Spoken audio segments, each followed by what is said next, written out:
जनक उवाच कथं ज्ञानम् अवाप्नोति कथं मुक्तिर्भविष्यति वैराग्यं च कथं प्राप्तम् एतद् ब्रूहि मम प्रभो। अष्टवक्र उवाच मुक्तिमिच्छसि चेतात विषयान् विषवात्यज क्षमार्जवदया तोष सत्यं पीयूषार्कज। न पृथ्वी न जलं न अग्निः वायुद्यो न वा भवान् येषां साक्षिणम् आत्मानं चिद्रूपं विद्धि मुक्ते। यदि देहं पृथक्कृत्य चित्ति विश्राम्यतिष्ठसि अधुनैव सुखी शान्तो बन्धमुक्तो भविष्यसि। न त्वं विप्रादिको वर्णो नाश्रमी नाक्षगोचर असङ्गोऽसि निराकारो विश्वसाक्षी सुखी भव। धर्माधर्मौ सुखं दुःखं मानसानि न ते विभो न कर्तासि न भोक्तासि मुक्त एवासि सर्वदा।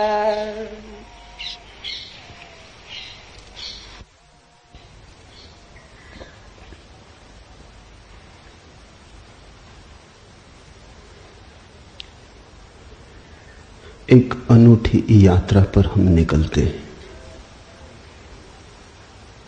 मनुष्य जाति के पास बहुत शास्त्र हैं, पर अष्टावक्र गीता जैसा शास्त्र नहीं। वेद फीके हैं,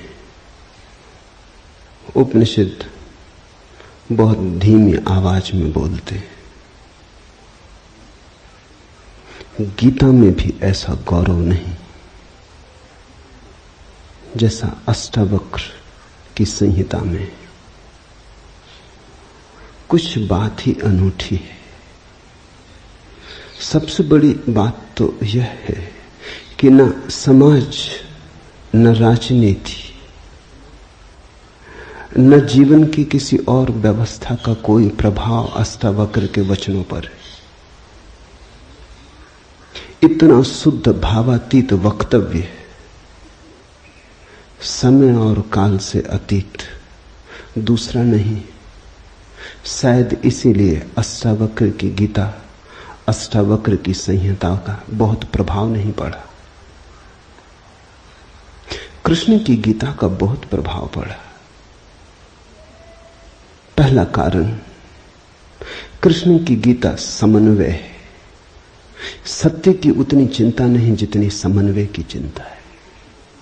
समन्वय का आग्रह इतना गहरा है कि अगर सत्य थोड़ा खो भी जाए तो कृष्ण राजी है।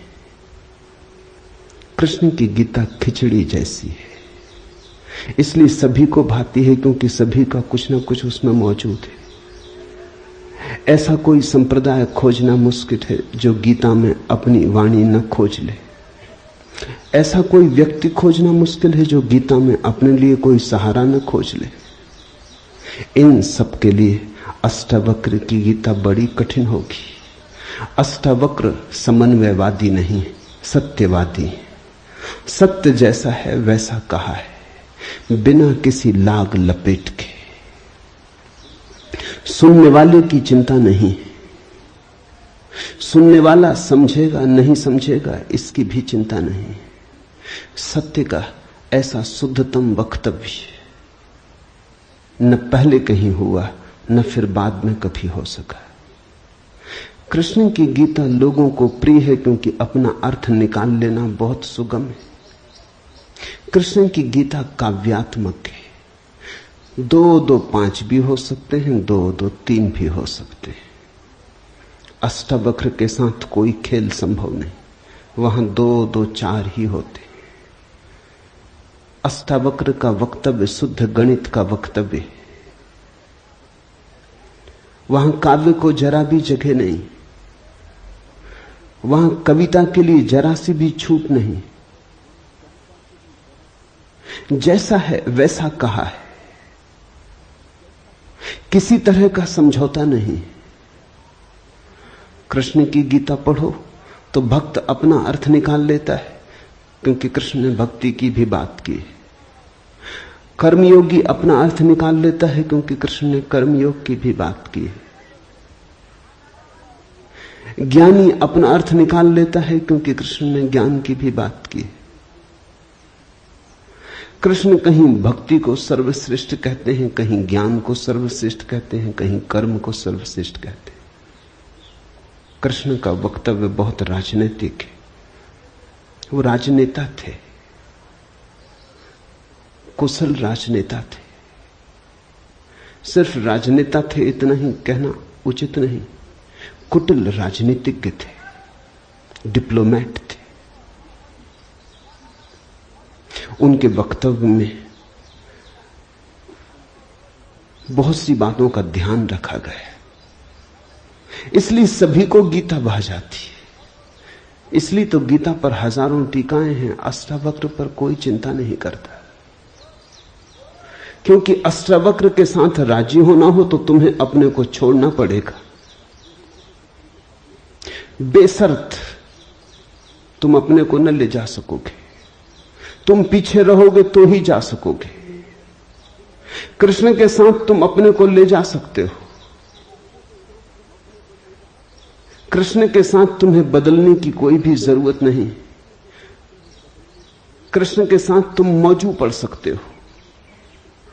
इसलिए सभी सांप्रदायिकों ने कृष्ण की गीता पर टीकाएं लिखी। शंकर ने, रामानुज ने, निम्बारक ने, बल्लभ ने, सबने अपने अर्थ निकाल लिए। कृष्ण ने कुछ ऐसी बात कही है जो बहुअर्थी है, इसलिए मैं कहता हूं काव्यात्मक है। कविता में से मन चाहे अर्थ निकल सकते हैं। कृष्ण का वक्तव्य ऐसा है जैसे वर्षा में बादल घिरते, जो चाहो देख लो। कोई देखता है हाथी की सूंड, कोई चाहे गणेश जी को देख ले। किसी को कुछ भी नहीं दिखाई पड़ता, वो कहता कहां की फिजूल बातें कर रहे हो। बादल है, धुआं, इसमें कैसी आकृतियां देख रहे हो। पश्चिम में वैज्ञानिक मन के परीक्षण के लिए स्याही के धब्बे ब्लॉटिंग पेपर पर डाल देते हैं और व्यक्ति को कहते हैं देखो इसमें क्या दिखाई पड़ता है। व्यक्ति गौर से देखता है, उसे कुछ ना कुछ दिखाई पड़ता है। वहां कुछ भी नहीं, सिर्फ ब्लॉटिंग पेपर पर स्याही के धब्बे बेतरतीब फेंके गए, सोच विचार के भी फेंके नहीं गए हैं, ऐसे ही बोतल उड़ेल दी है। लेकिन देखने वाला कुछ ना कुछ खोज लेता है। जो देखने वाला खोजता है वो उसके मन में, वो आरोपित कर लेता। तुमने भी देखा होगा, दीवार पर वर्षा का पानी पड़ता है, लकीरें खिंच जाती, कभी आदमी की शक्ल दिखाई पड़ती, कभी घोड़े की शक्ल दिखाई पड़ती। तुम जो देखना चाहते हो आरोपित कर लेते हो। रात के अंधेरे में कपड़ा टंगा है, भूत प्रेत दिखाई पड़ जाते। कृष्ण की गीता ऐसी ही है, जो तुम्हारे मन में है दिखाई पड़ जाएगा। तो शंकर ज्ञान देख लेते हैं, रामानुज भक्ति देख लेते हैं, तिलक कर्म देख लेते हैं, और सब अपने घर प्रसन्नचित्त लौट आते कि ठीक कृष्ण वही कहते हैं जो हमारी मान्यता है। इमर्सन ने लिखा है कि एक बार एक पड़ोसी प्लेटो की किताबें उनसे मांग के ले गया। अब प्लेटो 2000 साल पहले हुआ और दुनिया के थोड़े से अनूठे विचारकों में से एक। कुछ दिनों बाद इमर्सन ने कहा किताबें पढ़नी हो तो वापस कर दें। वो पड़ोसी लौटा गया। इमर्सन ने पूछा कैसी लगी। उस आदमी ने कहा कि ठीक इस आदमी प्लेटो के विचार मुझसे मिलते जुलते। कई दफे तो मुझे ऐसा लगा कि इस आदमी को मेरे विचारों का पता कैसे चल गया। प्लेटो 2000 साल पहले हुआ है। इसको शक हो रहा है कि इसने कहीं मेरे विचार तो नहीं चुरा लिए। कृष्ण में ऐसा शक बहुत बार होता है। इसलिए कृष्ण पर सदियां बीत गईं, टीकाएं चलती जाती, हर सदी अपना अर्थ खोज लेती है, हर व्यक्ति अपना अर्थ खोज लेता है। कृष्ण की गीता स्याही के धब्बों जैसी एक कुशल राजनीतिज्ञ का वक्तव्य है। अष्टावक्र की गीता में तुम कोई अर्थ न खोज पाओगे। तुम अपने को छोड़ के चलोगे तो ही अष्टावक्र की गीता स्पष्ट होगी। अष्टावक्र का सुस्पष्ट संदेश है, उसमें जरा भी तुम अपनी व्याख्या न डाल सकोगे। इसलिए लोगों ने टीकाएं नहीं लिखी। टीका लिखने की जगह नहीं है, तोड़ने मड़ोड़ने का उपाय नहीं है, तुम्हारे मन के लिए सुविधा नहीं है कि तुम कुछ डाल दो। अष्टावक्र ने इस तरह से वक्तव्य दिया है कि सदियां बीत गई, उस वक्तव्य में कोई कुछ जोड़ नहीं पाया, घटा नहीं पाया। बहुत कठिन है ऐसा वक्तव्य देना। शब्द के साथ ऐसी कुशलता बड़ी कठिन है। इसलिए मैं कहता हूं एक अनूठी यात्रा तुम शुरू कर रहे हो। अष्टावक्र में राजनीतिज्ञों की कोई उत्सुकता नहीं, न तिलक की, न अरविंद की, न गांधी की, न विनोबा की, किसी की कोई उत्सुकता नहीं, क्योंकि तुम अपना खेल न खेल पाओगे। तिलक को उकसाना है देशभक्ति, उठाना है कर्म का ज्वार। कृष्ण की गीता सहयोगी बन जाती। कृष्ण हर किसी को कंधा देने को तैयार है। कोई भी चला लो गोली उनके कंधे पर रख के, वो राजी। कंधा उनका, पीछे छिपने की तुम्हें सुविधा है, और उनके पीछे से गोली चलाओ तो गोली भी बहुमूल्य मालूम पड़ती। अष्टावक्र किसी को कंधे पे हाथ भी नहीं रखने देते। इसलिए गांधी की कोई उत्सुकता नहीं, तिलक की कोई उत्सुकता नहीं, अरविंद विनोबा को कुछ लेना देना नहीं, क्योंकि तुम कुछ थोप ना सकोगे। राजनीति की सुविधा नहीं है। अष्टावक्र राजनीतिक पुरुष नहीं। ये पहली बात ख्याल में रख लेनी जरूरी है। ऐसा सुस्पष्ट खुले आकाश जैसा वक्तव्य जिसमें बादल है ही नहीं, तुम कोई आकृति देख ना पाओगे। आकृति छोड़ोगे, सब बनोगे निराकार, अरूप के साथ जोड़ोगे संबंध, तो अष्टावक्र समझ में आएंगे। अष्टावक्र समझना चाहो तो ध्यान की गहराई में उतरना होगा। कोई व्याख्या से काम होने वाला नहीं। और ध्यान के लिए भी अष्टावक्र नहीं कहते कि तुम बैठ के राम राम जपो। अष्टावक्र कहते हैं तुम कुछ भी करो वो ध्यान ना होगा। करता जहां है वहां ध्यान कैसा? जब तक करना है तब तक भ्रांति है, जब तक करने वाला मौजूद है तब तक अहंकार मौजूद है। अष्टावक्र कहते हैं साक्षी हो जाना है ध्यान। जहां कर्ता छूट जाता तुम सिर्फ देखने वाले रह जाते। दृष्टा मात्र, दृष्टा मात्र हो जाने में ही दर्शन है, दृष्टा मात्र हो जाने में ही ध्यान है, दृष्टा मात्र हो जाने में ही ज्ञान है। इसके पहले कि हम सूत्र में उतरे, अष्टावक्र के संबंध में कुछ बातें समझ लेनी जरूरी है। ज्यादा पता नहीं, क्योंकि न तो वे सामाजिक पुरुष थे न राजनीतिक, तो इतिहास में कोई उल्लेख नहीं। बस थोड़ी सी घटनाएं ज्ञात हैं, वो भी बड़ी अजीब, भरोसा करने योग्य नहीं, लेकिन समझोगे तो बड़े गहरे अर्थ खुलेंगे। पहली घटना अष्टावक्र पैदा हुए उसके पहले की, पीछे का तो कुछ पता नहीं। गर्भ की घटना। पिता बड़े पंडित, अष्टावक्र मां के गर्भ में। पिता रोज वेद का पाठ करते और अष्टावक्र गर्भ में सुनते। एक दिन अचानक गर्भ से आवाज आती कि रुको भी, ये सब बकवास है, ज्ञान इसमें कुछ भी नहीं, बस शब्दों का संग्रह। शास्त्र में ज्ञान कहां? ज्ञान स्वयं में। शब्द में सत्य कहां? सत्य स्वयं में।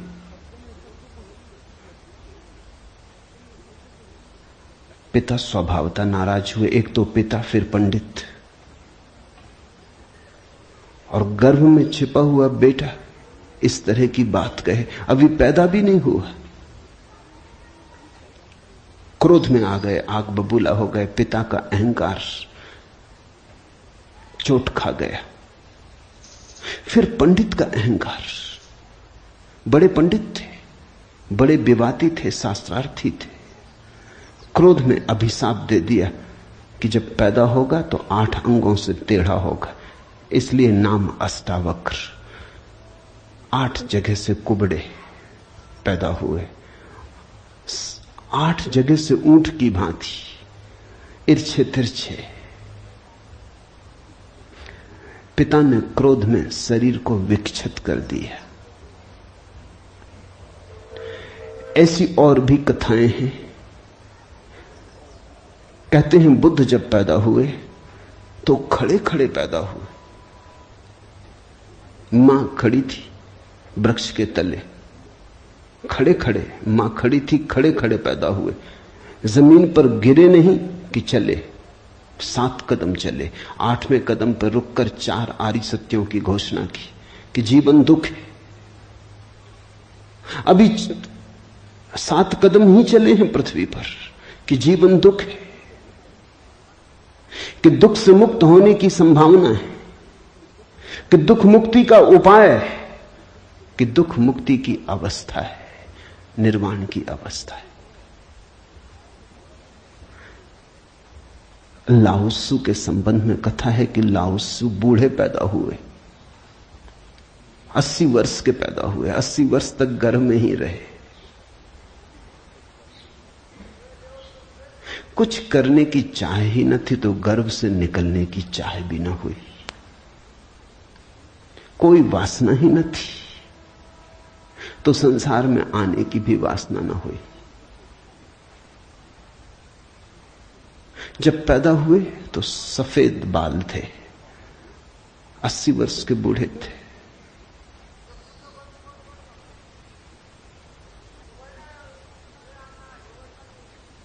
जरथुस्त्र के संबंध में कथा है कि जब जरथुस्त्र पैदा हुए तो पैदा होते से ही खिलखिला के हंसे, मगर इन सबको मात कर दिया अष्टावक्र ने। ये तो पैदा होने की बात है। अष्टावक्र ने अपना पूरा वक्तव्य दे दिया पैदा होने के पहले। ये कथाएं महत्वपूर्ण हैं। इन कथाओं में इन व्यक्तियों के जीवन की सारी सार संपदा है, निचोड़ है। बुद्ध ने जो जीवन भर में कहा उसका निचोड़। बुद्ध ने अष्टांगिक मार्ग का उपदेश दिया तो 7 कदम चले, 8वें पर रुक गए। 8 अंग हैं कुल। पहुंचने की अंतिम अवस्था है सम्यक समाधि।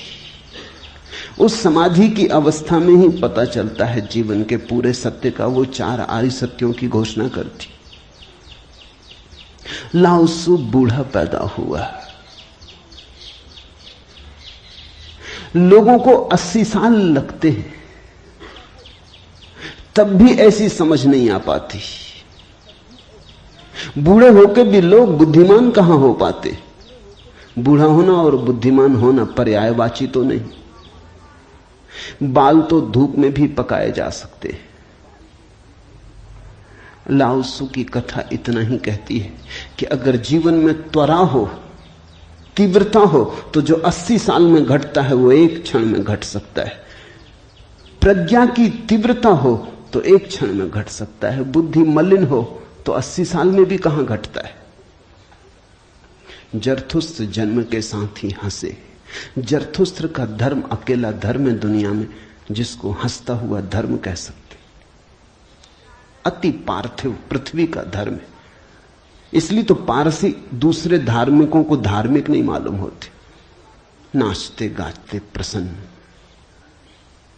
जरथुस्त्र का धर्म हंसता हुआ धर्म है, जीवन के स्वीकार का धर्म है, निषेध नहीं है, त्याग नहीं है। तुमने कोई पारसी साधु देखा? नंग धड़ंग खड़ा हो जाए, छोड़ दे, धूप में खड़ा हो जाए, धूनी रमा के बैठ जाए? नहीं, पारसी धर्म में जीवन को सताने, कष्ट देने की कोई व्यवस्था नहीं। जरथुस्त्र का सारा संदेश यही है कि जब हंसते हुए परमात्मा को पाया जा सकता है तो रोते हुए क्यों पाना। जब नाचते हुए पहुंच सकते हैं उस मंदिर तक तो नाहक कांटे क्यों बोने। जब फूलों के साथ जाना हो सकता है तो ये दुखवाद क्यों। इसलिए ठीक है, प्रतीक ठीक है कि जरथुस्त्र पैदा होते हंसे। इन कथाओं में इतिहास मत खोजना, ऐसा हुआ है ऐसा नहीं है, लेकिन इन कथाओं में एक बड़ा गहरा अर्थ है। तुम्हारे पास एक बीज पड़ा है, जब तुम बीज को देखते हो तो इससे पैदा होने वाले फूल की कोई भी तो खबर नहीं मिलती। ये क्या हो सकता है इसकी भनक भी तो नहीं आती। ये कमल बनेगा, खिलेगा, जल में रहेगा और जल से अछूता रहेगा, सूरज की किरणों पर नाचेगा और सूरज भी ईर्ष्यालु होगा इसके सौंदर्य से, इसकी कोमलता से, इसके अपूर्व गरिमा, इसके प्रसाद से। इसकी सुगंध आकाश में उड़ेगी। ये बीज को देखकर तो पता भी नहीं चलता। बीज को तो देख के इसकी कोई कल्पना भी नहीं कर सकता, अनुमान भी नहीं कर सकता। लेकिन एक दिन ये घटता है। तो दो तरह से हम सोच सकते हैं। या तो हम बीज को पकड़ लें जोर से और हम कहें जो बीज में दिखाई नहीं पड़ा वो कमल में भी घट नहीं सकता। ये भ्रम है, ये धोखा है, ये झूठ है। जिनको हम तर्कनिष्ठ कहते हैं, संदेहशील कहते हैं, उनका यही आधार है। वो कहते हैं जो बीज में नहीं दिखाई पड़ा वो फूल में हो नहीं सकता, कहीं भ्रांति हो रही है। इसलिए संदेहशील व्यक्ति बुद्ध को मान नहीं पाता, महावीर को स्वीकार नहीं कर पाता, जीसस को अंगीकार नहीं कर पाता, क्योंकि वो कहते हैं हमने जाना इनको। जीसस अपने गांव में आए, बड़े हैरान हुए, गांव के लोगों ने कोई चिंता ही न की। जीसस का वक्तव्य है कि पैगंबर की अपने गांव में पूजा नहीं होती। कारण क्या रहा होगा, क्यों नहीं होती गांव में पूजा पैगंबर की? गांव के लोगों ने बचपन से देखा बड़े ही जोसेफ का लड़का है, लकड़ियां ढोते देखा, रिंदा चलाते देखा, लकड़ियां चीरते देखा, पसीने से लथपथ देखा, सड़कों पर खेलते देखा, झगड़ते देखा। गांव के लोग इसे बचपन से जानते हैं, बीज की तरह देखा। आज अचानक ये हो कैसे सकता है कि परमात्मा का पुत्र हो गए? नहीं, जिसने बीज को देखा है वो फूल को मान नहीं पाता। वो कहता है जरूर धोखा होगा, बेईमानी होगी, ये आदमी पाखंडी है। बुद्ध अपने घर वापस लौटे तो पिता, सारी दुनिया को जो दिखाई पड़ रहा था वो पिता को दिखाई नहीं पड़ा। सारी दुनिया अनुभव कर रही थी एक प्रकाश, दूर दूर तक खबरें जा रही थी, दूर देशों से लोग आने शुरू हो गए थे। लेकिन जब वापस बुद्ध घर आए 12 साल बाद, तो पिता ने कहा मैं तुझे अभी भी क्षमा कर सकता हूं, यद्यपि तूने काम तो बुरा किया है, सताया तो तूने हमें, अपराध तो तूने किया, लेकिन मेरे पास पिता का हृदय, मैं माफ कर दूंगा, द्वार तेरे लिए खुले, मगर फेंक ये भिक्षा का पात्र, हटा ये भिक्षु का वेश, ये सब नहीं चलेगा। तो वापस लौटा, ये राज्य तेरा है, मैं बूढ़ा हो गया, इसको कौन संभालेगा? हो गया बचपना बहुत, अब बंद करो ये सब खेल। बुद्ध ने कहा कृपा कर मुझे देखें तो, जो गया था वो वापस नहीं आया है, ये कोई और ही आया है। जो आपके घर पैदा हुआ था वही वापस नहीं आया है, ये कोई और ही आया है, बीज फूल होके आया है। गौर से तो देखो। पिता ने कहा तू मुझे सिखाने चला है। पहले दिन से जब तू पैदा हुआ था तब से तुझे जानता हूं। किसी और को धोखा देना, किसी और को समझा लेना, भ्रम में डाल देना, मुझे तू भ्रम में न डाल पाएगा। मैं फिर कहता हूं, मैं तुझे भली भांति जानता हूं, मुझे कुछ सिखाने को चेष्टा मत कर, क्षमा करने को मैं राजी हूं। बुद्ध ने कहा आप और मुझे जानते हैं, मैं तो स्वयं को भी नहीं जानता था। अभी अभी किरणें उतरी हैं और स्वयं को जानो। क्षमा करे, लेकिन यह मुझे कहना ही पड़ेगा कि जिसको आपने देखा वो मैं नहीं हूं, और जहां तक आपने देखा वो मैं नहीं हूं। बाहर बाहर आपने देखा, भीतर आपने कहां देखा? मैं आपसे पैदा हुआ हूं, लेकिन आपने मुझे निर्मित नहीं किया। मैं आपसे आया हूं जैसे एक रास्ते से कोई राहगीर आता है, लेकिन रास्ता और राहगीर का क्या लेना देना?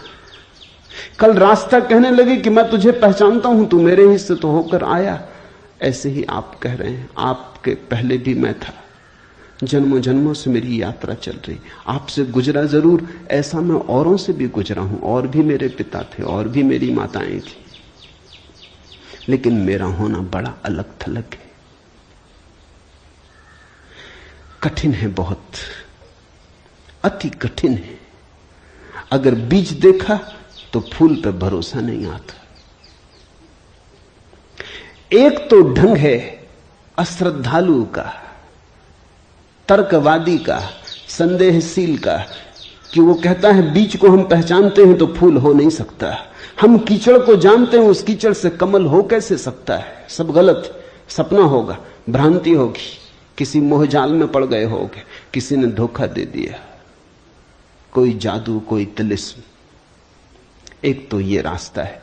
एक रास्ता है श्रद्धालु का, प्रेमी का, भक्त का, सहानुभूति से भरे हृदय का। वो फूल को देखता है और फूल से पीछे की तरफ यात्रा करता है। वो कहता है जब फूल में ऐसा सुगंध हुई, जब फूल में ऐसी विभा प्रकट हुई, जब फूल में ऐसी प्रतिभा, जब फूल में ऐसा कुंवारापन दिखा, तो जरूर बीज में भी रहा होगा।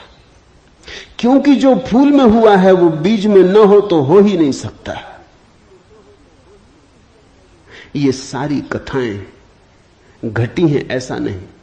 जिन्होंने अष्टावक्र के फूल को देखा, उनको यह ख्याल में आया कि जो आज हुआ है वो कल भी रहा होगा, छिपा था, अवगुंठित था, पर्दे में पड़ा था। जो आज है, अंत में है, वो प्रथम भी रहा होगा। जो मृत्यु के क्षण में दिखाई पड़ रहा है वो जन्म के क्षण में भी मौजूद रहा होगा, अन्यथा पैदा कैसे होता? तो एक तो ढंग है फूल से पीछे की तरफ देखना, और एक है बीज से आगे की तरफ देखना। गौर से देखो तो दोनों में सारसूत्र एक ही है, दोनों की आधार भित्ति एक ही है, लेकिन कितना जमीन आसमान का अंतर हो जाता है। जो बीज वाला है वो भी ये कह रहा है कि जो बीज में नहीं है वो फूल में कैसे हो सकता है, ये उसका तर्क है।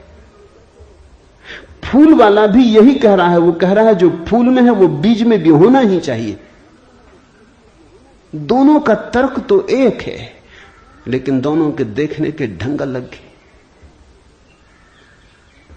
बड़ी अड़चन। मुझसे कोई पूछता था कि आपके साथ बचपन में बहुत लोग पढ़े होंगे, स्कूल में, कॉलेज में, वे दिखाई नहीं पड़ते। वे कैसे दिखाई पड़ सकते? उनको बड़ी अड़चन है, वो भरोसा नहीं कर सकते, अति कठिन है उन्हें। कल ही मेरे पास रायपुर से किसी ने एक अखबार भेजा, श्री हरिशंकर परसाई ने एक लेख मेरे खिलाफ लिखा है। वो मुझे जानते हैं, कॉलेज के दिनों से जानते हैं, हिंदी के मूर्धन्य व्यंग लेखक हैं। मेरे मन में उनकी कृतियों का आदर है। लेख में उन्होंने लिखा है कि जबलपुर की हवा में कुछ खराबी है। यहां धोखेबाज और धूर्ती पैदा होते, जैसे रजनीश, महेश योगी, मुंदड़ा, 3 नाम उन्होंने गिनाए। धन्यवाद उनका, कम से कम मेरा नाम नंबर 1 तो गिनाया। इतनी याद तो रखी, एकदम बिसार नहीं दिया, बिल्कुल भूल गए हो ऐसा नहीं। लेकिन अर्जुन स्वाभाविक है, सीधी साफ है, मैं उनकी बात समझ सकता हूं। यह असंभव है बीज को देखा तो फूल में भरोसा। फिर जिन्होंने फूल को देखा उन्हें बीज में भरोसा मुश्किल हो जाता है। तो सभी महापुरुषों की जीवन कथाएं 2 ढंग से लिखी जाती हैं। जो उनके विपरीत हैं वो बचपन से यात्रा शुरू करते, जो उनके पक्ष में है वो अंत से यात्रा शुरू करते हैं और बचपन की तरफ जाते। दोनों एक अर्थ में सही है, लेकिन जो बचपन से यात्रा करके अंत की तरफ जाते हैं वो वंचित रह जाते हैं। उनका सही होना उनके लिए आत्मघाती है। जो अंत से यात्रा करते हैं वो पीछे की तरफ जाते हैं, वो धन्यभागी हैं, क्योंकि बहुत कुछ उन्हें अनायास मिल जाता है जो कि पहले तर्कवादियों को नहीं मिल पाता। अब न केवल मैं गलत मालूम होता हूं, मेरे कारण जबलपुर तक की हवा उनको गलत मालूम होती। कुछ भूल हवा पानी में होनी चाहिए। यदि मैं उनको कहना चाहूंगा जबलपुर को कोई हक नहीं है मेरे संबंध में हवा पानी को अच्छा या खराब तय करने का। जबलपुर से मेरा कोई बहुत नाता नहीं है। थोड़े दिन वहां था, महेश योगी भी थोड़े दिन वहां थे, उनका भी कोई नाता नहीं। हम दोनों का नाता किसी और जगह से है। उस जगह के लोग इतने सोए हैं कि उन्हें अभी खबर ही नहीं है। महेश योगी और मेरा जन्म पास ही पास हुआ, दोनों गाडरवाड़ा के आसपास पैदा हुए। उनका जन्म चिचली में हुआ, मेरा जन्म कुचवाड़े में हुआ। अगर हवा पानी खराब है तो वहां का होगा। इसका दुख गाडरवाड़ा को होना चाहिए, कभी होगा, या सुख। जबलपुर को इसमें बीच में आना नहीं चाहिए। लेकिन मन कैसे तर्क रचता है। अब जो अष्टावक्र की कथा को देखेगा वो सुनते से ही कह देगा गलत, असंभव। ये तो कथा जिन्होंने लिखी है उनको भी पता है कि कहीं कोई गर्व से बोलता है। वो तो केवल इतना कह रहे हैं कि जो आखिर में प्रकट हुआ वो गर्भ में मौजूद रहा होगा। जो वाणी आखिर में खिली वो किसी न किसी गहरे तल पर गर्भ में भी मौजूद रही होगी, अन्यथा खिलती कहां से, आती कहां से? सुनने से थोड़ी कुछ आता है, हर चीज के पीछे कारण है। नहीं देख पाए हो हम, लेकिन था तो मौजूद। ये सारी कथाएं इसी का सूचक देती हैं। अष्टावक्र के संबंध में दूसरी बात जो ज्ञात है वो है जब वे 12 वर्ष के थे। बस 2 ही बातें ज्ञात हैं। तीसरी उनकी अष्टावक्र गीता है, या कुछ लोग कहते हैं अष्टावक्र संहिता। जब वे 12 वर्ष के थे तो एक बड़ा विशाल शास्त्रार्थ जनक ने रचा। जनक सम्राट थे और उन्होंने सारे देश के पंडितों को निमंत्रण दिया और उन्होंने 1000 गायें राजमहल के द्वार पर खड़ी कर दी और उन्होंने गायों के सींगों पर सोना मढ़ दिया और हीरे जवाहरात लटका दिए और कहा जो भी विजेता होगा वो इन गांवों को हाँक के ले जाए। बड़ा विवाद हुआ। अष्टावक्र के पिता भी उस विवाद में गए।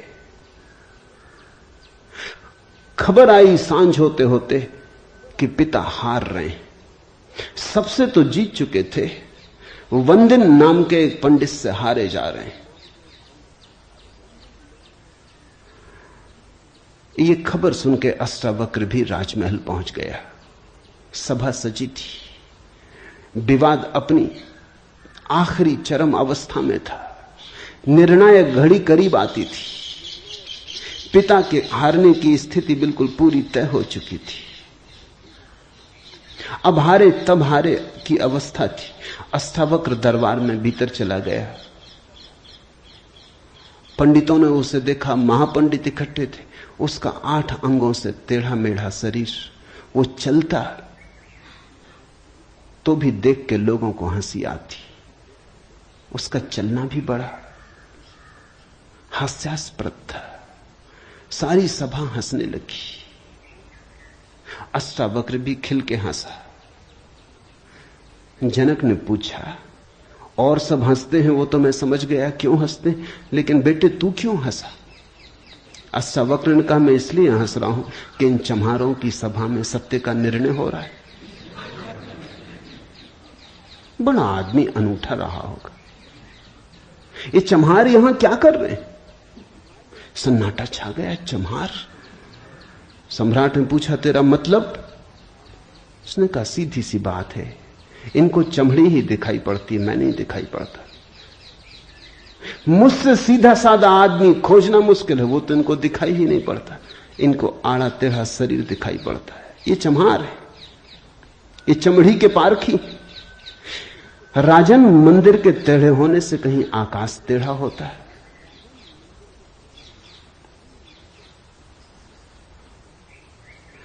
घड़े के फूटे होने से कहीं आकाश फूटता है? आकाश तो निर्विकार है। मेरा शरीर टेढ़ा मेढ़ा है, लेकिन मैं तो नहीं। ये जो भीतर बसा है इसकी तरफ तो देखो। इससे तुम सीधा साधा और कुछ खोज ना सकोगे।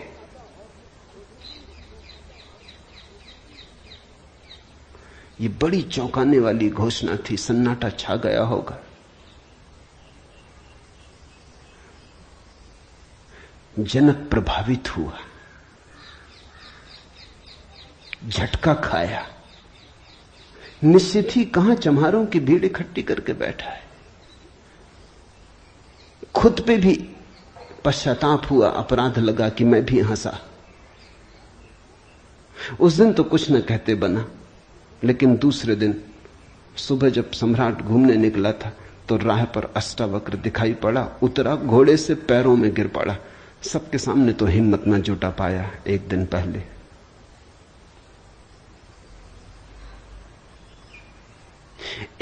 पहले तो कहा था, बेटे तू क्यों हंसता है?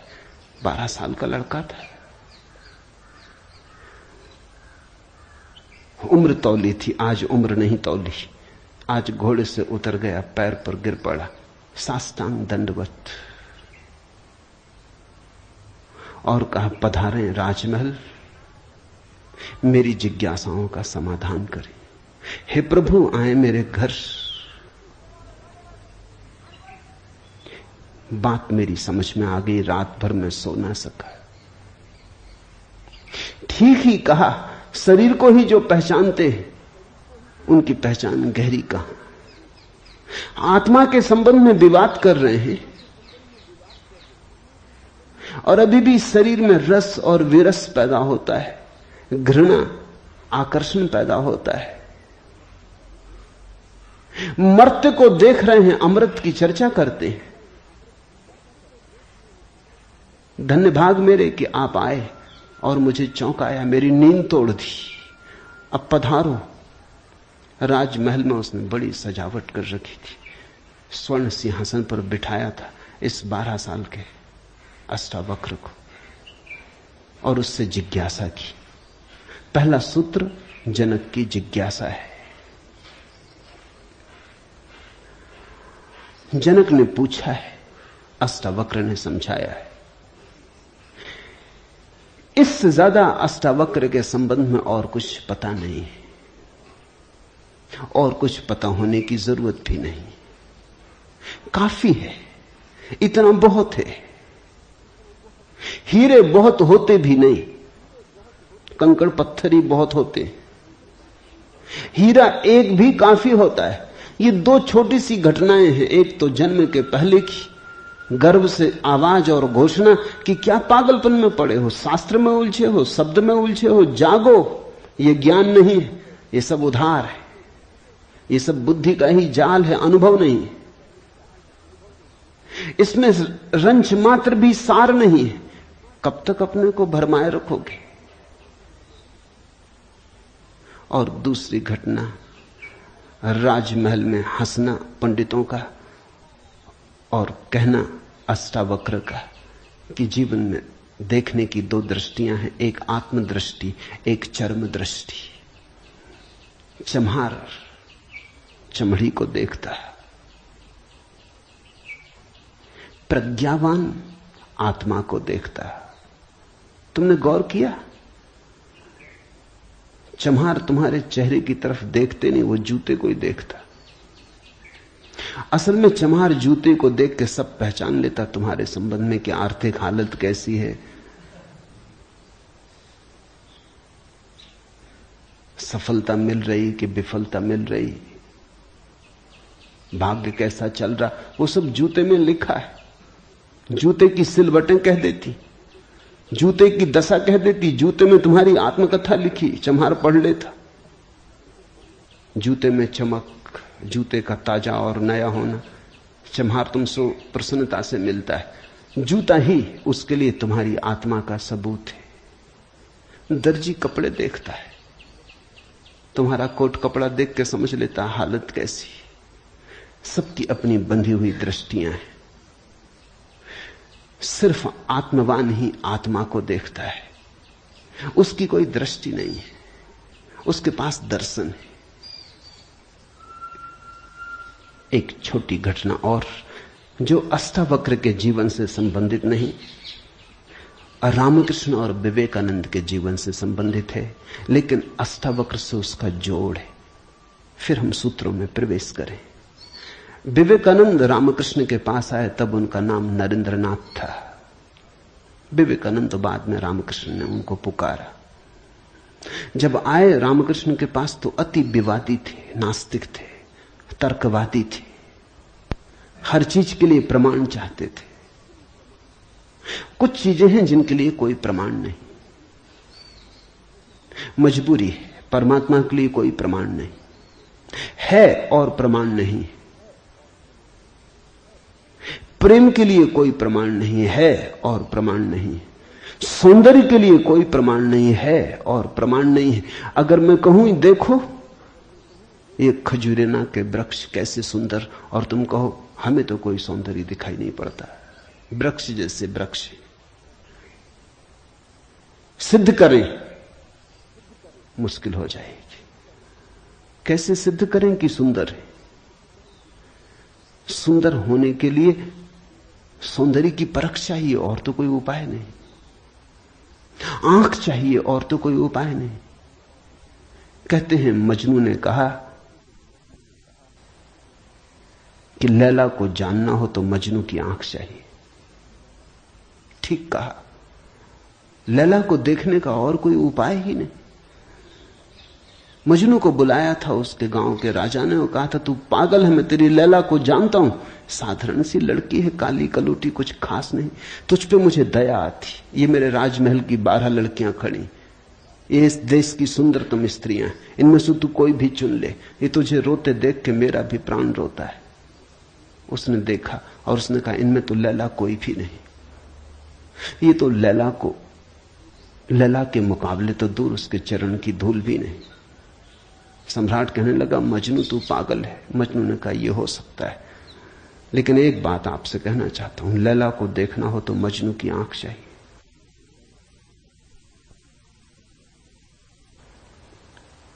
ठीक कहा मजनू ने। अगर वृक्षों के सौंदर्य को देखना हो तो कला की आंख चाहिए और कोई प्रमाण नहीं। अगर किसी के प्रेम को पहचानना हो तो प्रेमी का हृदय चाहिए और कोई प्रमाण नहीं। और परमात्मा तो इस जगत के सारे सौंदर्य और सारे प्रेम और सारे सत्य का इकट्ठा नाम है। उसके लिए तो ऐसा निर्विकार चित्त चाहिए, ऐसा साक्षी भाव चाहिए जहां कोई शब्द न रह जाए, कोई विचार न रह जाए, कोई तरंग न उठे, वहां कोई धूल न रह जाए। मन की और चित्त का दर्पण परिपूर्ण शुद्ध हो। प्रमाण कहां? रामकृष्ण से विवेकानंद ने कहा प्रमाण चाहिए। है परमात्मा तो प्रमाण थे। और विवेकानंद को देखा रामकृष्ण ने। बड़ी थी संभावना इस युवक की, बड़ी थी यात्रा इसके भविष्य की, बहुत कुछ होने को पड़ा था इसके भीतर, बड़ा खजाना था, उससे ये अपरिचित है। रामकृष्ण ने देखा, इस युवक के पिछले जन्मों में झांका। ये बड़ी संपदा, बड़े पुण्य की संपदा लेकर आ रहा है। ये ऐसे ही तर्क में दबा न रह जाए। कराह उठा होगा पीड़ा और करुणा से रामकृष्ण का हृदय। उन्होंने कहा छोड़, प्रमाण वगैरह बाद में सोच लेंगे। मैं जरा बूढ़ा हुआ, मुझे पढ़ने में अड़चन होती, तू अभी जवान, तेरी आंख अभी तेज, ये किताब पढ़ी, इसे तू पढ़। वो थी अष्टावक्र गीता, जरा मुझे सुनाते। कहते हैं विवेकानंद को इसमें तो कुछ अड़चन न मालूम पड़ी। यह आदमी कुछ ऐसी तो कोई खास बात नहीं मांग रहा है। 2-4 सूत्र पढ़े और एक घबराहट और रोआ रोआ कपने लगा। और विवेकानंद ने कहा मुझसे नहीं पढ़ा जाता। रामकृष्ण ने कहा पढ़ भी, इसमें हर्ज क्या है, तेरा क्या बिगाड़ लेगी ये किताब, तू जवान है अभी, तेरी आंख अभी ताजी, और मैं बूढ़ा हुआ, मुझे पढ़ने में दिक्कत होती, और ये किताब मुझे पढ़नी तो तू पढ़ के सुना दे। कहते हैं उस किताब को सुनाते सुनाते ही विवेकानंद डूब गए। रामकृष्ण ने देखा इस व्यक्ति के भीतर बड़ी संभावना है, बड़ी शुद्ध संभावना है, जैसी एक बोधिसत्व की होती, जो कभी न कभी बुद्ध होना जिसका निर्णीत है। आज नहीं कल भटके कितना ही, बुद्धत्व जिसके पास चला आ रहा है। क्यों अष्टावक्र की गीता रामकृष्ण ने कही कि तू पढ़ के मुझे सुना दे? क्योंकि इससे ज्यादा शुद्धतम वक्तव्य और कोई नहीं। ये शब्द भी अगर तुम्हारे भीतर पहुंच जाएं तो तुम्हारी सोई हुई आत्मा को जगाने लगेंगे। ये शब्द तुम्हें तरंगायित करेंगे, ये शब्द तुम्हें आह्लादित करेंगे, ये शब्द तुम्हें झकझोरेंगे। इन शब्दों के साथ क्रांति घटित हो सकती। अष्टावक्र की गीता को मैंने यूं ही नहीं चुना है, और जल्दी नहीं चुना, बहुत देर करके चुना है, सोच विचार के।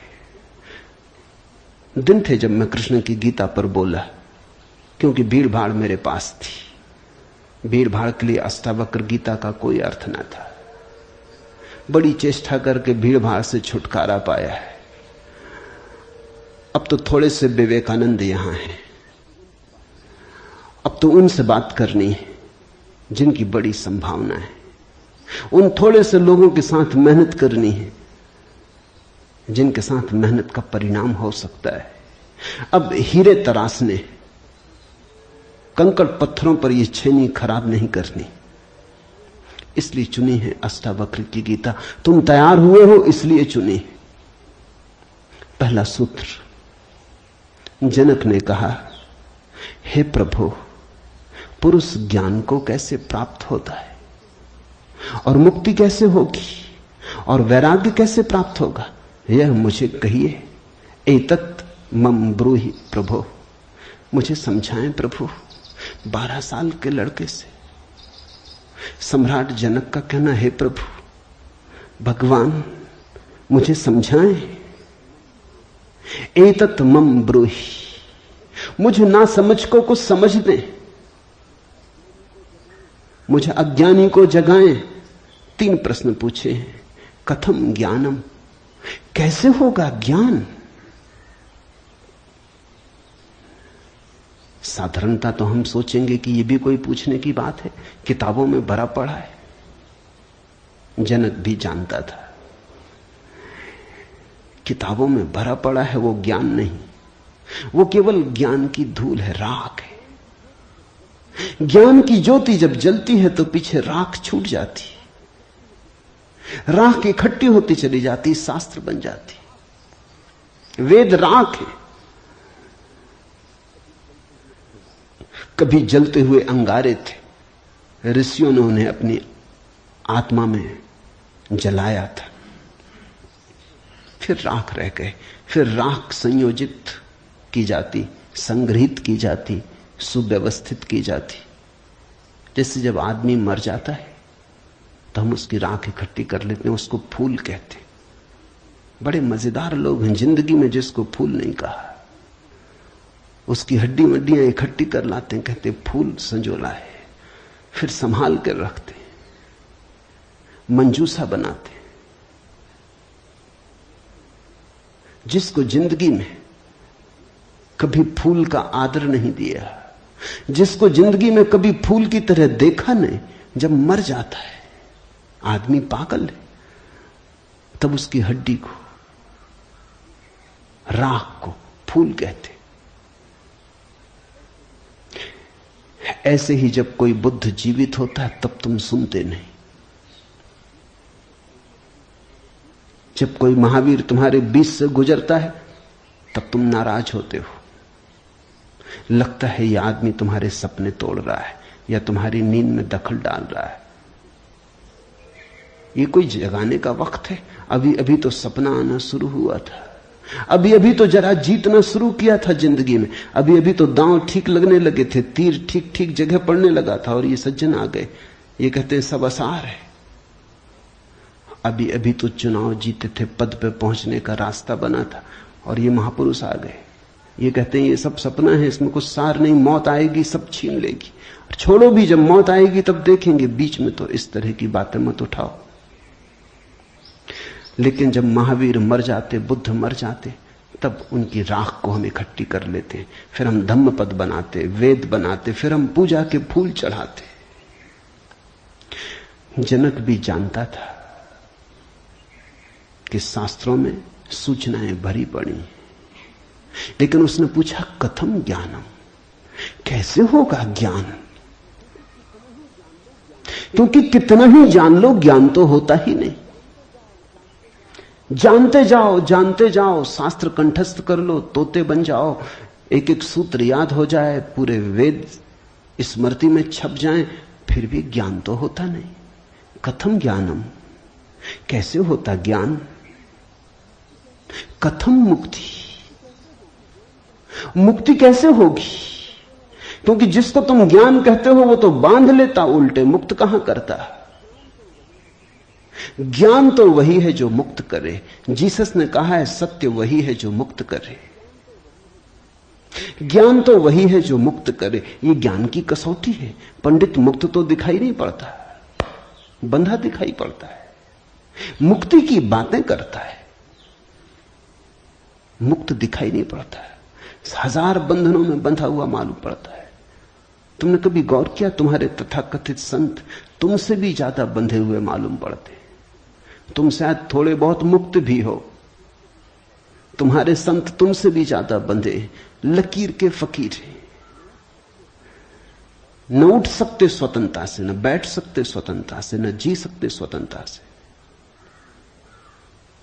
कुछ दिनों पहले कुछ जैन साध्वियों की मेरे पास खबर आई कि वो मिलना चाहती, मगर श्रावक आने नहीं देते। ये भी बड़े मजे की बात हुई। साधु का अर्थ होता है जिसने फिक्र छोड़ी समाज की, जो चल पड़ा अरण्य की यात्रा पर, जिसने कहा अब न तुम्हारे आदर की मुझे जरूरत है, न सम्मान की। लेकिन साधु साध्वी कहते हैं श्रावक आने नहीं देते। वो कहते हैं वहां भूल के मत जाना, वहां गए तो ये दरवाजा बंद। ये कोई साधुता हुई? ये तो परतंत्रता हुई, गुलामी हुई। ये तो बड़ी उल्टी बात हुई। ये तो ऐसा हुआ कि साधु श्रावक को बदले, उसकी जगह श्रावक साधु को बदल रहा है।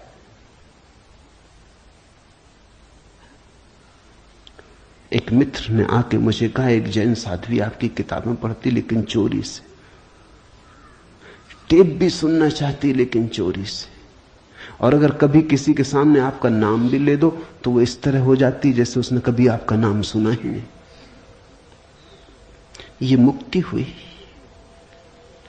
जनक ने पूछा कथम मुक्ति, कैसे होती मुक्ति, क्या है मुक्ति?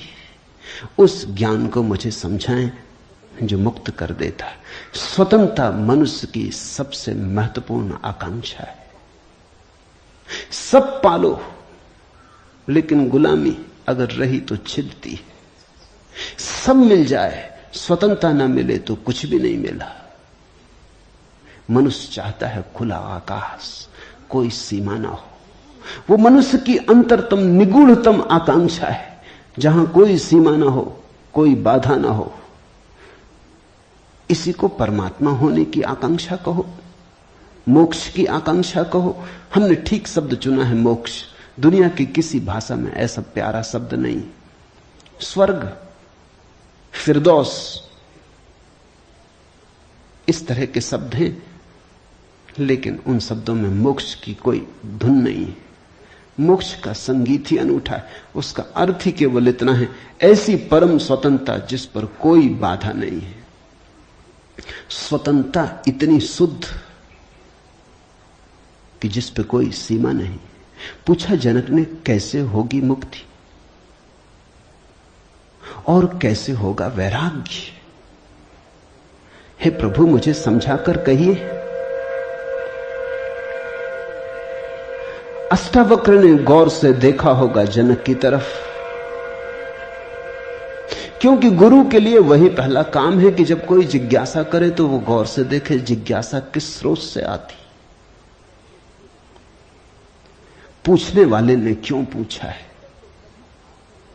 उत्तर तो तभी सार्थक हो सकता है जब प्रश्न क्यों किया गया है वो समझ में आ जाए, वो साफ हो जाए।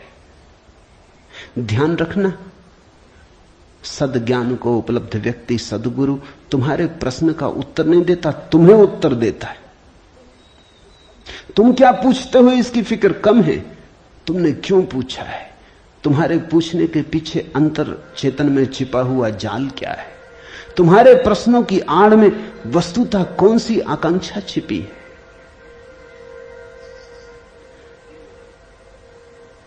दुनिया में 4 तरह के लोग हैं, ज्ञानी, मुमुक्षु, अज्ञानी, मूढ़। और दुनिया में 4 ही तरह की जिज्ञासाएं होती। ज्ञानी की जिज्ञासा तो निशब्द होती, कहना चाहिए ज्ञानी की जिज्ञासा तो जिज्ञासा होती ही नहीं। जान लिया, जानने को कुछ बचा नहीं, पहुंच गए, चित्त निर्मल हुआ, शांत हुआ, घर लौट आए, विश्राम में आ गए। तो ज्ञानी की जिज्ञासा तो जिज्ञासा जैसी होती ही नहीं। इसका यह अर्थ नहीं कि ज्ञानी सीखने को तैयार नहीं होता। ज्ञानी तो सरल छोटे बच्चे की भांति हो जाता है, सदा तत्पर सीखने को। जितना ज्यादा तुम सीख लेते हो उतनी ही सीखने की तत्परता बढ़ जाती। जितने तुम सरल और निष्कपट होते चले जाते हो उतने ही सीखने के लिए तुम खुल जाते हो। आए हवाएं तुम्हारे द्वार खुले पाती, आए सूरज तुम्हारे द्वार पर दस्तक नहीं देनी पड़ती, आए परमात्मा तुम्हें सदा तत्पर पाता है। ज्ञानी ज्ञान को संग्रहित नहीं करता, ज्ञानी सिर्फ ज्ञान की क्षमता को उपलब्ध होता है। इस बात को ठीक से समझ लेना, क्योंकि पीछे ये काम पड़ेगी। ज्ञानी का केवल इतना ही अर्थ है कि जो जानने के लिए बिल्कुल खुला है, जिसका कोई पक्षपात नहीं, जानने के लिए जिसके पास कोई पर्दा नहीं, जिसके पास जानने के लिए कोई पूर्व नियोजित योजना ढांचा नहीं। ज्ञानी का अर्थ है ध्यानी, जो ध्यानपूर्ण है। तो देखा होगा अष्टावक्र ने गौर से जनक में झांक के, ये व्यक्ति ज्ञानी तो नहीं है, ये ध्यान को तो उपलब्ध नहीं हुआ है, अन्यथा इसकी जिज्ञासा मौन होती, उसमें शब्द ना होते। बुद्ध के जीवन में उल्लेख है, एक फकीर मिलने आया, एक साधु मिलने आया, एक परिव्राजक घुमक्कड़। उसने आके बुद्ध से कहा, पूछने योग्य शब्द मेरे पास नहीं, क्या पूछना चाहता हूं उसे शब्दों में बांधने की मेरे पास कोई कुशलता नहीं। आप तो जानते ही हैं, समझ लें, जो मेरे योग को कहते हैं, ये ज्ञानी की जिज्ञासा है। बुद्ध चुप बैठे रहे, उन्होंने कुछ भी ना कहा। घड़ी भर बाद जैसे कुछ घटा, वो जो आदमी चुपचाप बैठा बुद्ध की तरफ देखता रहा था, उसकी आंख से आंसुओं की धार लग गई, चरणों में झुका, नमस्कार किया और कहा, धन्यवाद, खूब धन्यभागी हूं, जो लेने आया था आपने दिया। वो उठ के चला भी गया, उसके चेहरे पे अपूर्व आभा थी, वो नाचता हुआ गया। बुद्ध के आसपास के शिष्य बड़े हैरान हुए। आनंद ने पूछा, बनते भगवान, पहेली हो गई। पहले तो याद नहीं, कहता है कि मुझे पता नहीं कैसे पूछूं, पता नहीं किन शब्दों में पूछूं, ये भी पता नहीं क्या पूछने आया हूं। फिर आप तो जानते ही हैं सब, देख लें, मुझे जो मेरे लिए जरूरी हो कह दें। पहले तो ये आदमी ही जरा पहेली था, ये कोई ढंग हुआ पूछने का। और जब तुम्हें यही पता नहीं कि क्या पूछना, तो पूछना ही क्यों? पूछना क्या? खूब रही। फिर यही बात खत्म ना हुई, आप चुप बैठे सो चुप बैठे रह गए। आपको ऐसा कभी मौन देखा नहीं? कोई पूछता तो आप उत्तर देते। कभी कभी तो ऐसा होता, कोई नहीं भी पूछता तो भी आप उत्तर देते। आपकी करुणा सदा बहती रहती। क्या हुआ अचानक कि आप चुप रह गए और आंख बंद हो गई? और फिर क्या रहस्यमय घटा कि वो आदमी रूपांतरित होने लगा। हमने उसे बदलते देखा, हमने उसे किसी और ही रंग में डूबते देखा, उसमें मस्ती आते देखी। वो नाचता हुआ गया है, आंसुओं से भरा हुआ, गदगद आह्लादित, वो चरणों में झुका, उसकी सुगंध हमें भी छुई। ये हुआ क्या? आप कुछ बोले नहीं, उसने सुना कैसे? और हम तो इतने दिनों से, वर्षों से आपके पास, हम पर आपकी कृपा कम है क्या? ये प्रसाद जो उसे दिया हमें क्यों नहीं मिलता?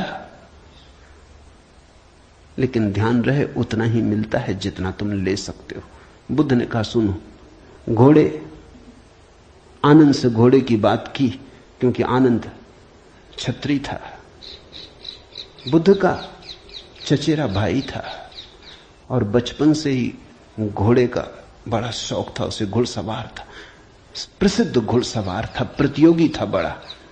उसने कहा, सुन आनंद, बुद्ध ने कहा, घोड़े 4 प्रकार के होते। एक तो मारो भी तो भी टस से मस नहीं होते। रद्दी से रद्दी घोड़े, जितना मारो उतना ही हठयोगी हो जाते हैं, बिल्कुल हट बांध के खड़े हो जाते। तुम मारो तो वो जिद बना लेते कि देखें कौन जीतता। फिर दूसरे तरह के घोड़े होते हैं, मारो तो चलते हैं, न मारो तो नहीं चलते, कम से कम पहले से बेहतर। फिर तीसरे तरह के घोड़े होते हैं, कोड़ा फटकारो, मारना काफी जरूरी नहीं, सिर्फ कोड़ा फटकारो, आवाज काफी। और भी कुलीन होते, दूसरे से भी बेहतर। फिर आनंद, तुझे जरूर पता होगा, ऐसे भी घोड़े होते हैं कि कोड़े की छाया देख के भागते हैं, फटकारना भी नहीं पड़ता। ये ऐसा ही घोड़ा था, छाया काफी। अष्टावक्र ने देखा होगा गौर से, जब तुम आके मुझसे कुछ पूछते हो तो तुम्हारे प्रश्न से ज्यादा महत्वपूर्ण सवाल तुम हो। कभी कभी तुम्हें भी ऐसा लगता होगा कि तुमने जो नहीं पूछा था वो मैंने उत्तर दिया है, और कभी कभी तुम्हें ऐसा भी लगता होगा कि शायद मैं टाल गया तुम्हारे प्रश्न को, बचाव कर गया, कुछ और उत्तर दे गया हूं। लेकिन सदा तुम्हारी भीतरी जरूरत ज्यादा महत्वपूर्ण। तुम क्या पूछते हो ये उतना महत्वपूर्ण नहीं, क्योंकि तुम्हें खुद ही ठीक पता नहीं तुम क्या पूछते हो, क्यों पूछते हो। उत्तर वही दिया जाता है जिसकी तुम्हें जरूरत है। तुम्हारे पूछने से कुछ तय नहीं होता। देखा होगा अष्टावक्र ने ज्ञानी तो नहीं है जनक, अज्ञानी है फिर क्या? अज्ञानी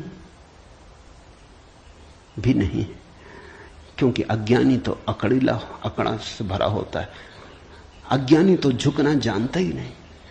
ये तो मुझ 12 साल की उम्र के लड़के के पैरों में झुक गया, साष्टांग दंडवत की। ये अज्ञानी के लिए असंभव है। अज्ञानी तो समझता है कि मैं जानता ही हूं, मुझे कौन समझाएगा। अज्ञानी अगर कभी पूछता भी है तो तुम्हें गलत सिद्ध करने को पूछता है, क्योंकि अज्ञानी तो ये मान के चलता है कि पता तो मुझे है ही, देखें इनको भी पता है या नहीं। अज्ञानी परीक्षा के लिए पूछता है। नहीं, इसकी आंखें जनक की तो बड़ी निर्मल है। मुझ 12 साल के अनजान अपरिचित लड़के को सम्राट होते हुए भी इसने कहा, एतत् मम ब्रूहि प्रभु, हे प्रभु मुझे समझा के कहें। नहीं, ये विनयशील है, अज्ञानी तो नहीं। मूढ़ है क्या फिर? मूढ़ तो पूछते ही नहीं। मूढ़ों को तो पता ही नहीं कि जीवन में कोई समस्या है। मूढ़ और बुद्ध पुरुषों में एक समानता है। बुद्ध पुरुषों के लिए कोई समस्या नहीं रही, मूढ़ों के लिए अभी समस्या उठी ही नहीं। बुद्ध पुरुष समस्या के पार हो गए, मूढ़ अभी समस्या के बाहर है। मूढ़ तो इतना मूर्छित है कि उसे कहां सवाल कथम ज्ञानम, मूढ़ पूछेगा कथम मुक्ति, मूढ़ पूछेगा कैसे होगा वैराग्य, मूढ़ पूछेगा असंभव। मूढ़ अगर पूछेगा भी तो पूछता है राग में सफलता कैसे मिलेगी। मूढ़ अगर पूछता भी है तो पूछता है संसार में और थोड़े ज्यादा दिन कैसे रहना हो जाए, मुक्ति नहीं। मूढ़ पूछता है बंधन सोने के कैसे बने, बंधन में हीरे जवाहरात कैसे जड़े। मूढ़ पूछता भी है तो ऐसी बातें पूछता है। ज्ञान, मूढ़ तो मानता ही नहीं कि ज्ञान हो सकता है, वो तो संभावना को स्वीकार नहीं करता। वो तो कहता कैसा ज्ञान। मूढ़ तो पशुवत जीता है। नहीं, ये जनक मूढ़ भी नहीं है, मुमुक्षु है। मुमुक्षु शब्द समझना जरूरी है। मोक्ष की आकांक्षा, मुमुक्षा। अभी मोक्ष के पास नहीं पहुंचा, ज्ञानी नहीं है। मोक्ष के प्रति पीठ करके नहीं खड़ा, मूढ़ नहीं है। मोक्ष के संबंध में कोई धारणाएं पकड़ के नहीं बैठा, अज्ञानी भी नहीं है, मुमुक्षु है। मुमुक्षु का अर्थ है सरल है इसकी जिज्ञासा, न मूढ़ता से अपवित्र हो रही है, न अज्ञानपूर्ण धारणाओं से विकृत हो रही है। शुद्ध है इसकी जिज्ञासा, सरल चित्त से पूछा है। अष्टावक्र ने कहा, हे प्रिय, यदि तू मुक्ति को चाहता है तो विषयों को विष के समान छोड़ दे और क्षमा, आर्जव, दया, संतोष और सत्य को अमृत के समान सेवन कर। मुक्ति मिच्छसि चेतात विषयान विस्वत्यज। शब्द विषय बड़ा बहुमूल्य है, वो विष से ही बना है। विष का अर्थ होता है जिसे खाने से आदमी मर जाए। विषय का अर्थ होता है जिसे खाने से हम बार बार मरते, बार बार भोग, बार बार भोजन, बार बार महत्वाकांक्षा, ईर्ष्या, क्रोध, जलन, बार बार इन्हीं को खा खा के तो हम मरे, बार बार इन्हीं के कारण तो मरे। अब तक हमने जीवन में जीवन कहां जाना, मरने को ही जाना है। अब तक हमारा जीवन, जीवन की प्रज्वलित ज्योति कहां, मृत्यु का ही धुआं है। जन्म से लेकर मृत्यु तक हम मरते ही तो हैं, धीरे धीरे, जीते कहां, रोज रोज मरते। जिसको हम जीवन कहते हैं वो एक सतत मरने की प्रक्रिया है। अभी हमें जीवन का तो पता ही नहीं, तो हम जिएंगे कैसे? ये शरीर तो रोज क्षीण होता चला जाता है, ये बल तो रोज खोता चला जाता है, ये भोग और विषय तो रोज हमें चूसते चले जाते, जरा जीर्ण करते चले जाते। ये विषय और कामनाएं तो छेदों की तरह, इनसे हमारी ऊर्जा और आत्मा रोज बहती चली जाती, आखिर में घड़ा खाली हो जाता, उसको हम मृत्यु कहते। तुमने कभी देखा, अगर छिद्र वाले घड़े को कुएं में डालो तो जब तक घड़ा पानी में डूबा होता है भरा मालूम पड़ता है। उठाओ पानी के ऊपर, खींचो रस्सी, बस खाली होना शुरू हुआ। जोर का शोरगुल होता है, उसी को तुम जीवन कहते हो। जलधारें गिरने लगती, उसी को तुम जीवन कहते हो। और घड़ा जैसे जैसे पास आता है, हाथ के खाली होता चला जाता। जब हाथ में आता है तो खाली घड़ा, जल की एक बूंद भी नहीं। ऐसा ही हमारा जीवन है। बच्चा पैदा नहीं हुआ, भरा मालूम होता है। पैदा हुआ कि खाली होना शुरू हुआ। जन्म का पहला दिन मृत्यु का पहला दिन है, खाली होने लगा। एक दिन मरा, 2 दिन मरा, 3 दिन मरा। जिनको तुम जन्मदिन कहते हो, अच्छा हो मृत्यु दिन कहो तो ज्यादा सत्यतर होगा। 1 साल मर जाते हो, उसको कहते हो चलो एक जन्मदिन आ गया। 50 साल मर गए, कहते हो 50 साल जी लिए, स्वर्ण जयंती मनाए। 50 साल मरे, मौत करीब आ रही, जीवन दूर जा रहा है, घड़ा खाली हो रहा है। जो दूर जा रहा है उसके आधार पर तुम जीवन को सोचते हो, या जो पास आ रहा है उसके आधार पर? यह कैसा उल्टा गणित! हम रोज मर रहे हैं, मौत करीब सरकती आती। अष्टावक्र कहते हैं विषय हैं विषवत, क्योंकि उन्हें खा खा के हम सिर्फ मरते, उनसे कभी जीवन तो मिलता नहीं। यदि तू मुक्ति चाहता है हे तात, हे प्रिय, तो विषयों को विष के समान छोड़ दे और क्षमा, आर्जव, दया, संतोष और सत्य को अमृत के समान सेवन कर। अमृत का अर्थ होता है जिससे जीवन मिले, जिससे अमृतत्व मिले, जिससे उसका पता चले जो फिर कभी नहीं मरेगा। तो क्षमा, क्रोध विष है, क्षमा अमृत है, आर्जव, कुटिलता विष है, सीधा सरलपन आर्जव अमृत है, दया,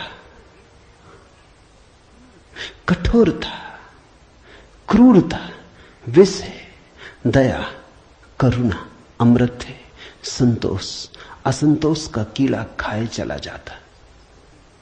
असंतोष का कीड़ा हृदय में कैंसर की तरह फैलता चला जाता है, विष को फैलाए चले जाता है। संतोष जो है उससे तृप्ति, जो नहीं है उसकी आकांक्षा नहीं, जो है वो काफी से ज्यादा है, वो है ही काफी से ज्यादा। आंख खोलो जरा देखो, संतोष कोई थोपना नहीं है ऊपर, जीवन को जरा गौर से देखो। तुम्हें जो मिला है वो तुम्हारी जरूरत से सदा ज्यादा है। तुम्हें जो चाहिए वो मिलता ही रहा है।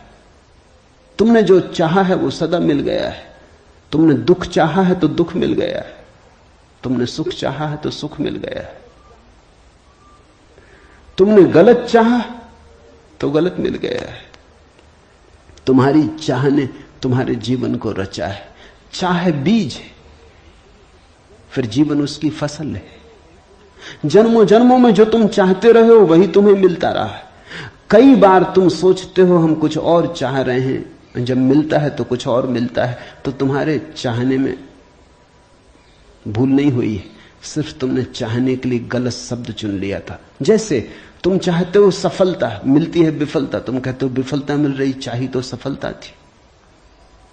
लेकिन जिसने सफलता चाही उसने विफलता को स्वीकार कर ही लिया।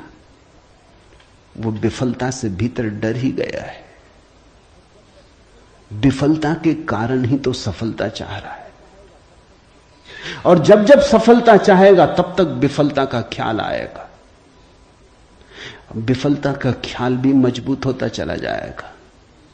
सफलता तो कभी मिलेगी, लेकिन रास्ते पर यात्रा तो विफलता में ही बीतेगी। विफलता का भाव संघरीभूत होगा। वो इतना संघरीभूत हो जाएगा कि वही एक दिन प्रकट हो जाएगा। तब तुम कहते हो कि हमने तो सफलता चाही थी, लेकिन सफलता के चाहने में तुमने विफलता को चाह लिया। लाओजू ने कहा है सफलता चाहिए विफलता मिलेगी।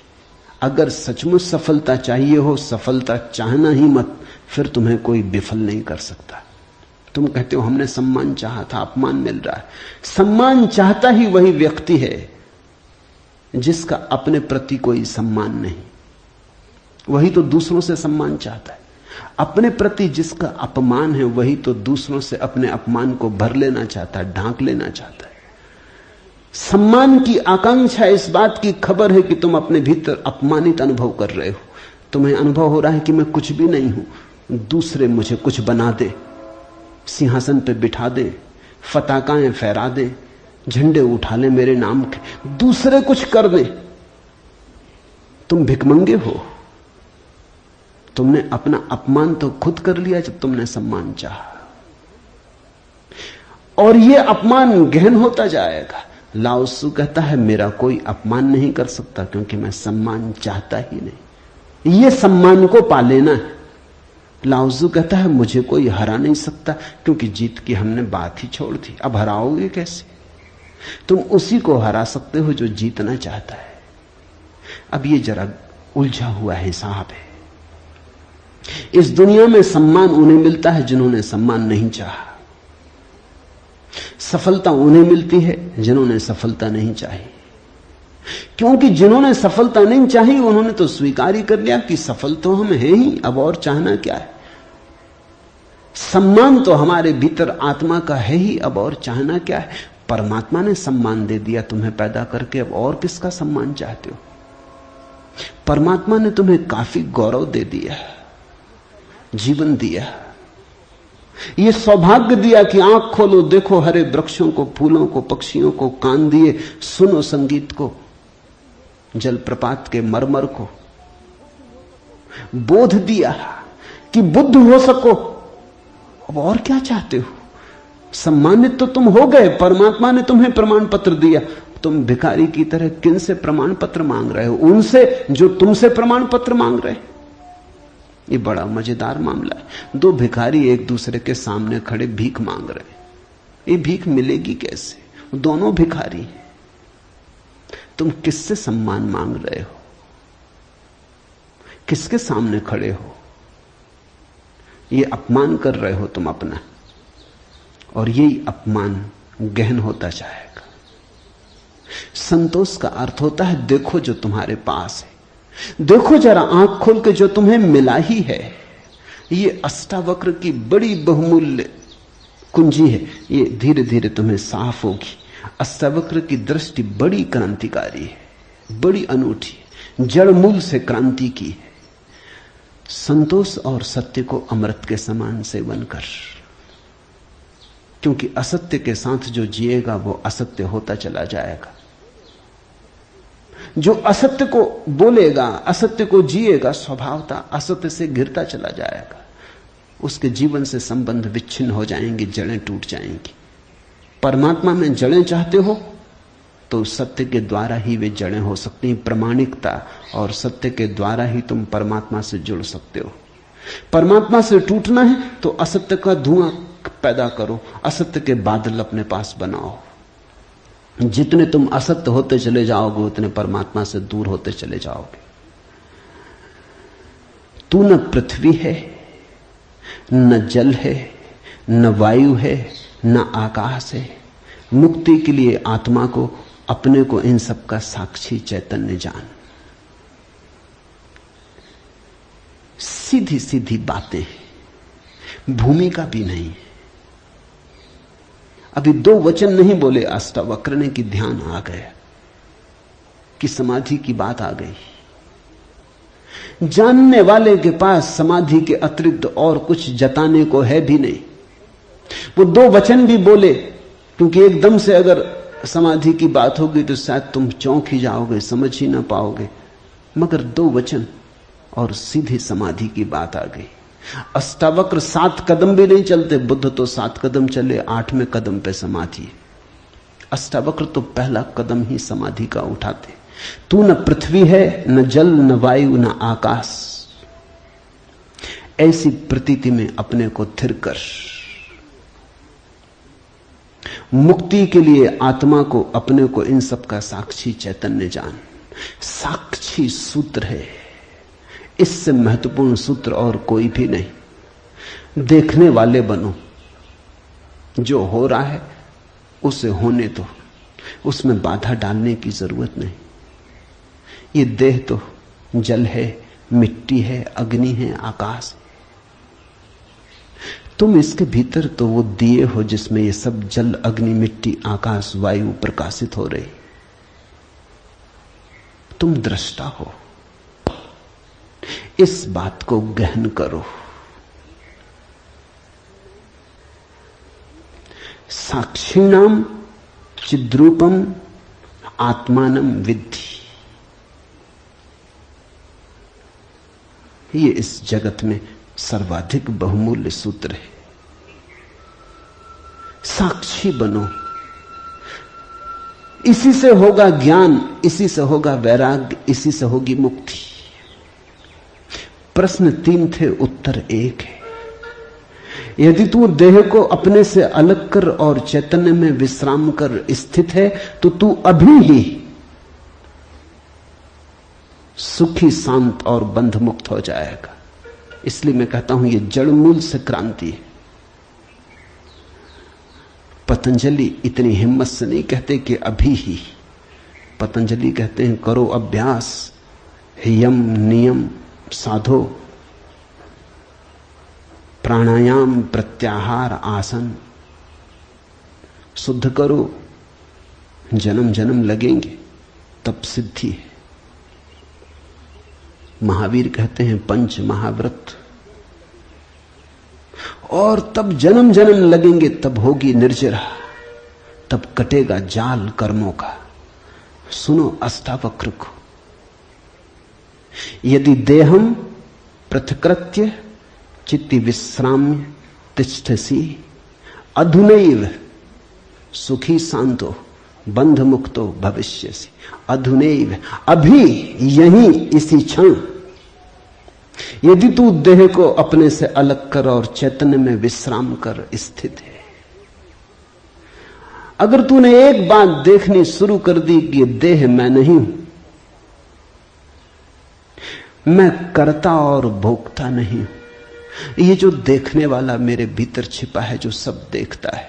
बचपन था कभी तो बचपन देखा, फिर जवानी आई तो जवानी देखी, फिर बुढ़ापा आया तो बुढ़ापा देखा।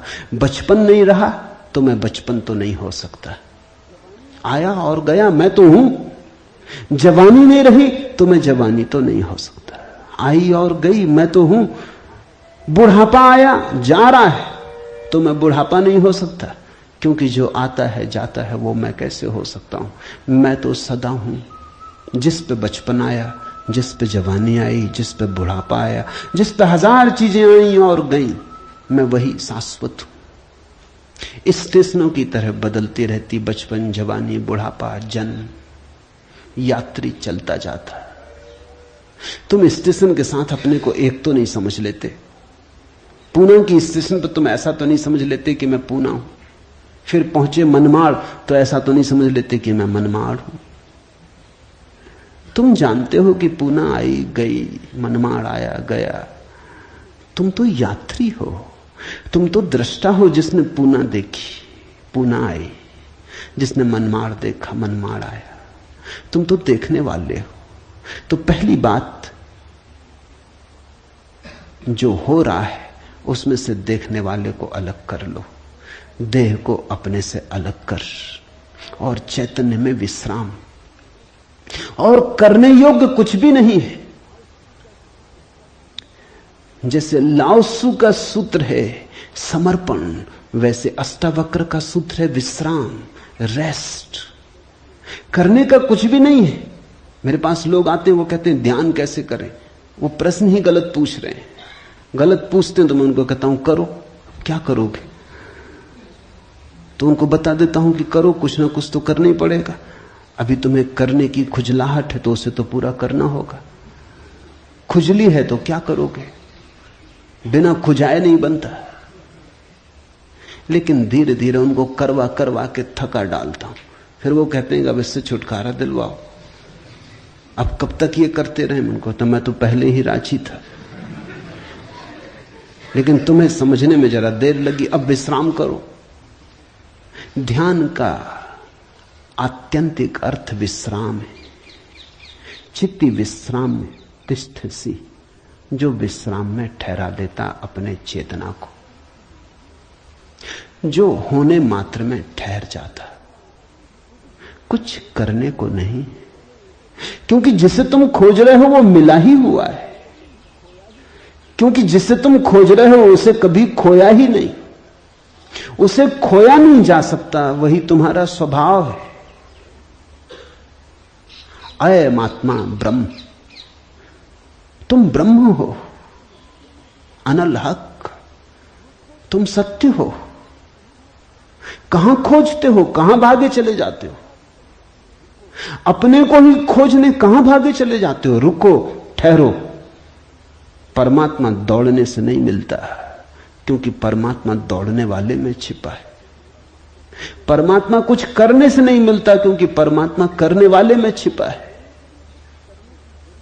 परमात्मा के होने के लिए कुछ करने की जरूरत ही नहीं, तुम हो ही। इसलिए अष्टावक्र कहते हैं चित्ती विश्राम में विश्राम करो, ढीले छोड़ो अपने को, ये तनाव छोड़ो। कहां जाते? कहीं जाने को नहीं, कहीं पहुंचने को नहीं। और चैतन्य में विश्राम, तो तू अभी ही इसी क्षण अधुनैव सुखी शांत और बंध मुक्त हो जाएगा। अनूठा है वचन, नहीं कोई और शास्त्र इसका मुकाबला करता है। तू ब्राह्मण आदि वर्ण नहीं, और न तू कोई आश्रम वाला है, और न आंख आदि इंद्रियों का विषय। असंग और निराकार तू सबका विश्व का साक्षी है, ऐसा जानकर सुखी हो। अब ब्राह्मण कैसे टीका लिखे? तू ब्राह्मण आदि वर्ण नहीं। अब हिंदू इस शास्त्र को कैसे सिर पे उठाएं? क्योंकि उनका तो सारा धर्म वर्ण और आश्रम पे खड़ा है। और ये तो पहले से ही अष्टावक्र जड़ काटने लगे। वो कहते हैं तू कोई ब्राह्मण नहीं है, न कोई शूद्र है, न कोई क्षत्रिय है। ये सब बकवास है, ये सब ऊपर के आरोपण है, ये सब राजनीति और समाज का खेल है। तू तो सिर्फ ब्रह्म है, ब्राह्मण नहीं, क्षत्रिय नहीं, शूद्र नहीं।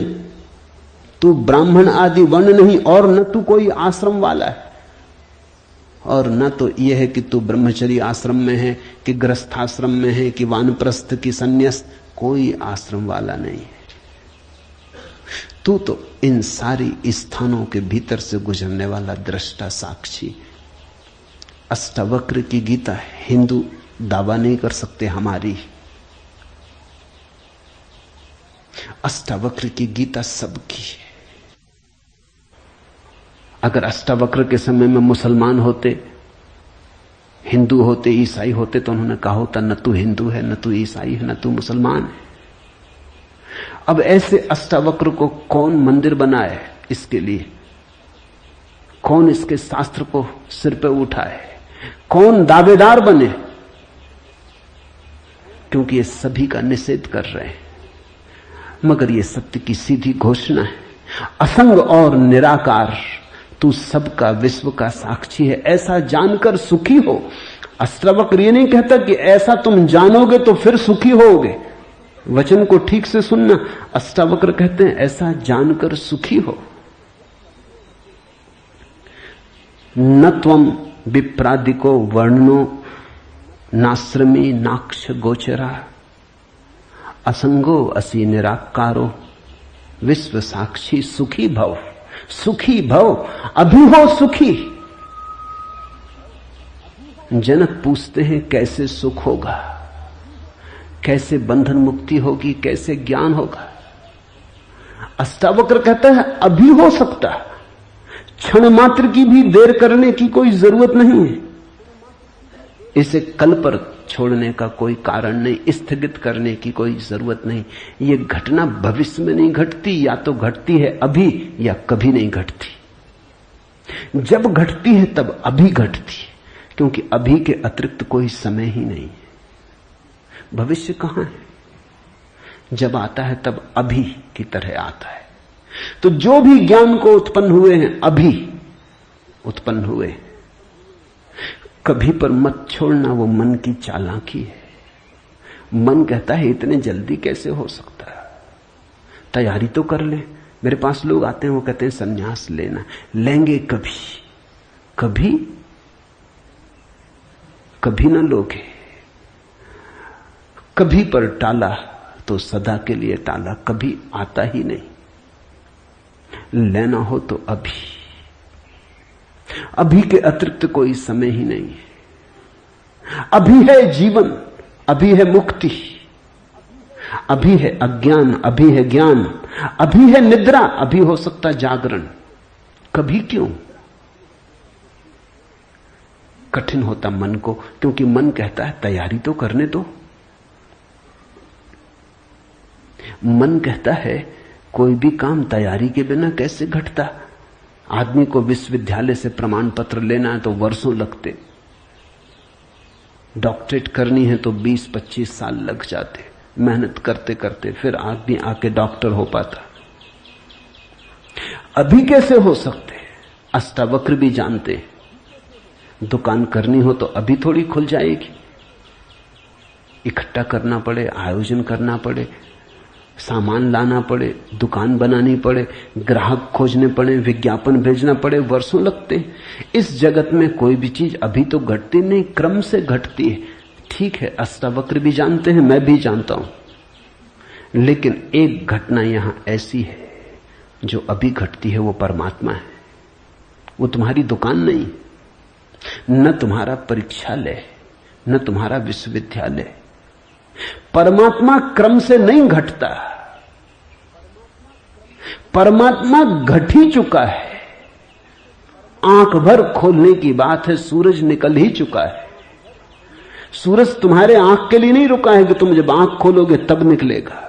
सूरज निकल ही चुका है, प्रकाश सब तरफ भरा ही है, अहिर्निश गूंज रहा उसका नाद, ओंकार की ध्वनि सब तरफ गूंज रही है। सतत अनाहत चारों तरफ गूंज रहा है। खोलो कान, खोलो आंख। आंख खोलने में कितना समय लगता है, उतना समय भी परमात्मा को पाने में नहीं लगता। पल तो लगता पलक के झपने में। पल का अर्थ ही होता है जितना समय पलक को झपने में लगता उतना पल, मगर परमात्मा को पाने में पल भी नहीं लगता।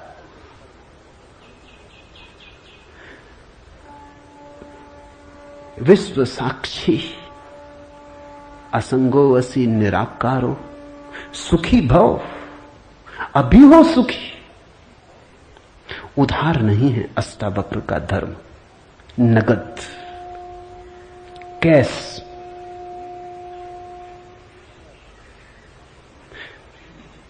हे व्यापक, धर्म और अधर्म, सुख और दुख मन के।